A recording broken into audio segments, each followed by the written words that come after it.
All right, and it looks like we are now live. Okay, we're gonna go ahead and get right into it. Okay, hey, Freedom Frugalers, it's time for another episode of Frugal Freedom, where you learn how to become more frugal in your finances and in your time so that eventually, guess what? You'll have freedom in both. Now, who am I? I am your virtual mentor, Izzy, and today we're going to be learning how to budget using the envelope method, okay? Guys, we're going back to cash these days, all right? Now, I will say, this method requires a little bit more elbow grease. Please forgive me if that's ashy. But it does require a little bit more elbow grease than the 50-30-20 method that we learned yesterday. But if you do it right, you'll be on top of your finances and know exactly what comes out of your paycheck and what it goes towards. Okay. At the time of this, I am streaming live, so if you're watching after, just know that I'm answering questions of my viewers towards the end. We're going to do it towards the end today. I don't want to take up too much of you guys' time. I know I said 10 to 15 minutes, but we've been doing 20 to 30 minutes. But I hope you guys got a lot out of what I was trying to say and hope that you can hear the passion that I have for you becoming free. But if you find that you watch this after, and you have any questions or comments, I'm definitely able to comment back to you, okay? No matter how old this video is, all right? Let's jump right into it. Before we do, though, make sure you grab my free budgeting strategy worksheet. It's a simple step-by-step budgeting guide that walks you through an easy way to budget. And guess what? Get this. You'll be able to still have fun. That's what I want for you. I want you to be able to have fun with your money, okay? Life is not about working and paying bills until you die. You should be able to have fun with the money that you earn. So, but whether you're low on income or you're looking to pay off debts or even figuring out how to justify your nights and weekends out, this guide will certainly help you. And it is the cornerstone of everything that I have been teaching and everything that I will be teaching. So to get that, it is the first link in the description below. All right, let's talk about budgeting with envelopes, okay? And as you guys can see here, I got a couple of envelopes here. These are my actual envelopes with the money taken out because I don't believe in showing how much money I got. But this, just as simple as it sounds. What is envelope budgeting, you ask? But it is a budgeting system that divides your income into envelopes. These right here, based on your expenses and what you want to save. Okay, so what you do is you put your money into these envelopes, right? You put them into these envelopes. For instance, I got a debt envelope, okay? I put how much I want to pay in debt in this envelope, all right?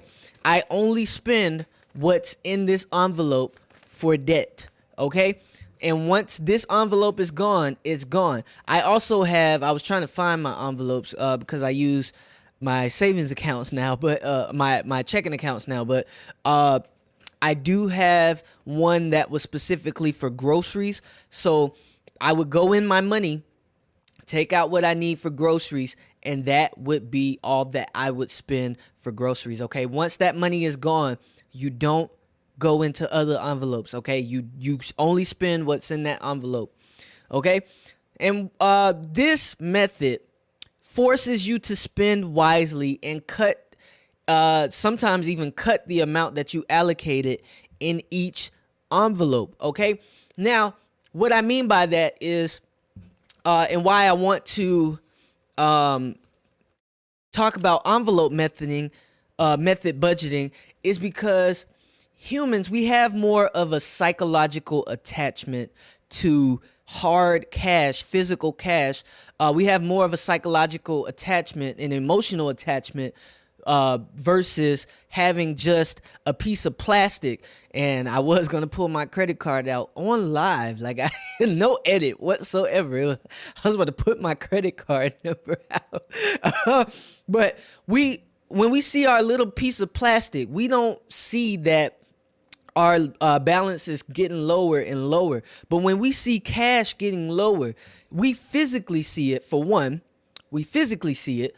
And also, when we see that we're losing a lot of money, we tend to cut back a little bit. So going back to the old days, if you want to get old fashioned about this. So let's put an example out here. So if I wanted to budget $400 for groceries a month, all right, that's for all groceries. Okay. That's for groceries, fast food, dining, or just going to the convenience store. If I put $400 in my groceries envelope, I only have $400 for the month to spend for my groceries, okay? Or for the pay period that you get paid in. Okay, so here's some great things that I love about it, because I'm going to tell you some great things and I'm going to tell you some things to consider, okay? Number one, it does not require math. It's just money in versus money out. If you want to be more analytic about it and keep your receipts to see how much you're spending. I know, because now we're dealing with cash. We don't have actual statements or things like that. So if you want to keep your receipts in your envelopes and then check them and review them like that, you can do that. But just know, if I put $400 in here for groceries and I don't see $400 anymore, my whole $400 is gone. Okay, no complex math about that. I'm down to zero. Okay. Number two, you don't have any worries about overdrafting or carrying a balance. So if you have a checking account and you find that you overdraft every single month, let me tell you something. You probably know this by experience. It costs you money to be broke. I don't know if you guys picked up on that. I don't know why, but you get charged maybe $35, sometimes up to $100 for overdraft fees. Okay, so if you find yourself doing that every month, it's time to go back to cash just for a little bit. Okay. And in another aspect, if you use your credit cards and you max them out and you say, oh, I want this and I want this, or you find that you max your credit cards out but have trouble paying it off at the end of the statement balance, therefore carrying a balance, this method should be for you. Okay. The number three thing is you have visual proof that your money is declining. Okay, guys, like I said, we see cash. We don't see cash anymore. Cash is gone. Cash is spent. With a credit card or with a debit card, you don't see those type of things. So you're kind of detached from the money that you have in your bank account, unless you're actively checking or have a register, a debit card register, which who has used the register since checks? I mean, come on. And I'm not picking on you if you are still using registers. I believe that you are financially responsible. Okay. Number four is, if you do this stuff in large bills, you're more hesitant to break them. Like I said, we have more of an emotional attachment to physical money than we do the actual credit card or debit card. Okay. So, but with that said, ones and fives and sometimes even tens and 20s, those are easy to come by. Okay. But what you don't want to do, and I know you don't want to do this, is go to the grocery store and have to break a 50 for a $10 purchase. So it kind of forces you to think about the spending decisions that you're making when you have to stuff them in large bills. Okay. So if I got 50s and I got hundreds, I'm more hesitant to break them just to get a $20 pizza. That's how I had to tell myself. Okay. That's it for the great things that I have for that. But like all great things, there are great things to consider. Okay.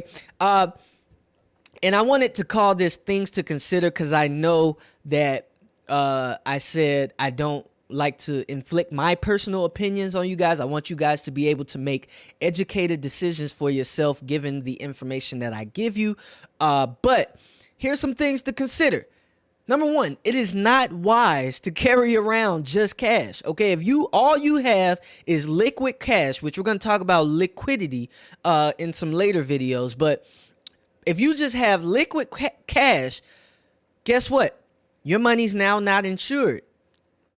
Okay, you're not insured by the FDIC as most bank accounts are, which basically means that if your money gets taken or stolen, or if you lose it, hey, you're lost, man. Your money's not insured. Okay. Another thing is the rate of inflation causes you to lose money by just having it and storing it. Okay. On average, inflation is about 2 to 4%. Okay.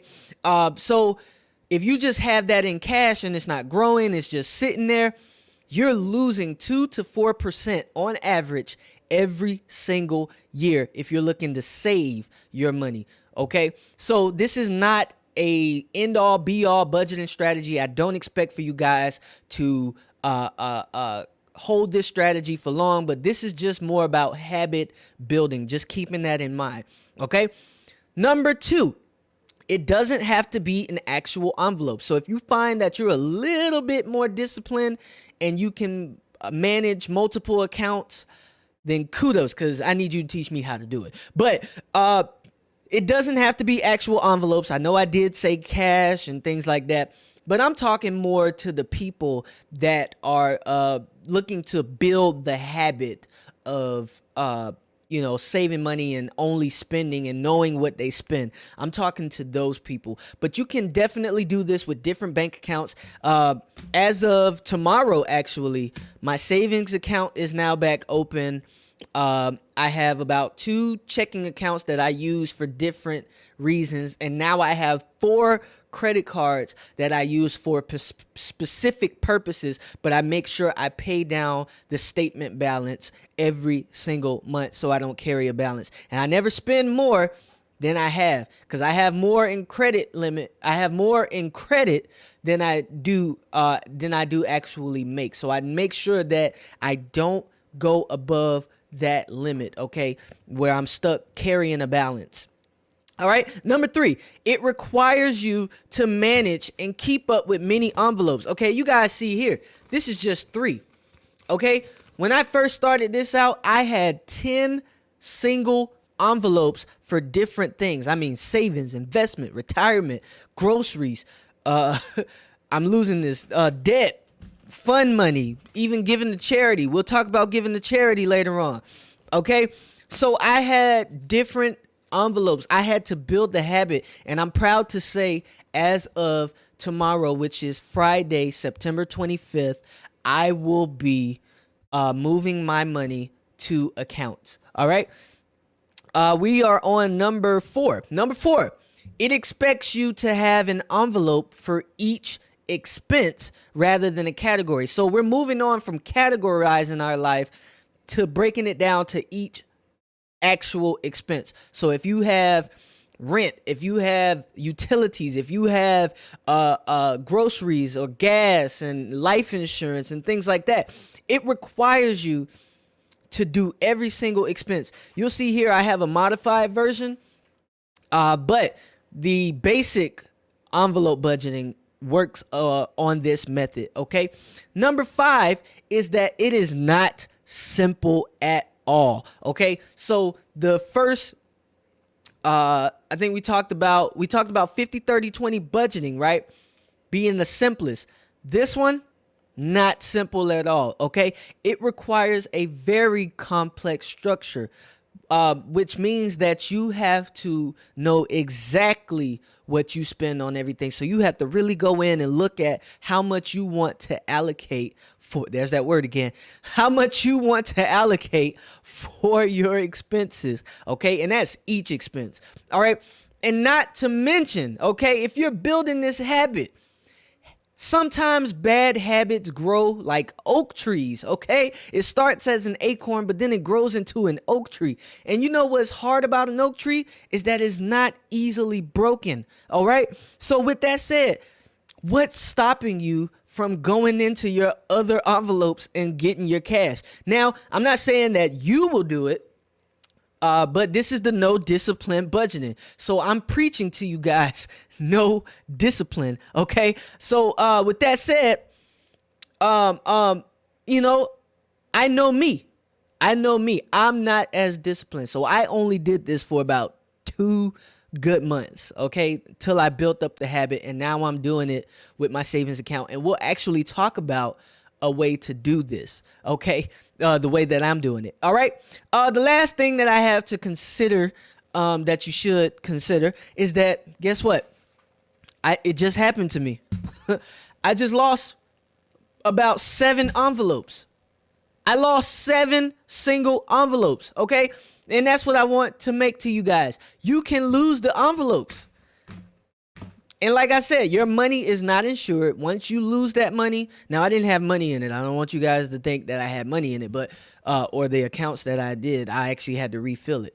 But the ones, thankfully, the ones that had money in it, I was able to find. But you can lose those envelopes, or you can get them stolen. And God forbid all of this stuff, but these things happen, okay? Real life happens. I just got to be real, okay? Or you can do like I do, which is probably what happened. You can hide it too good from yourself. All right? So with that said, I'm going to read some comments here. Let's see what I got here.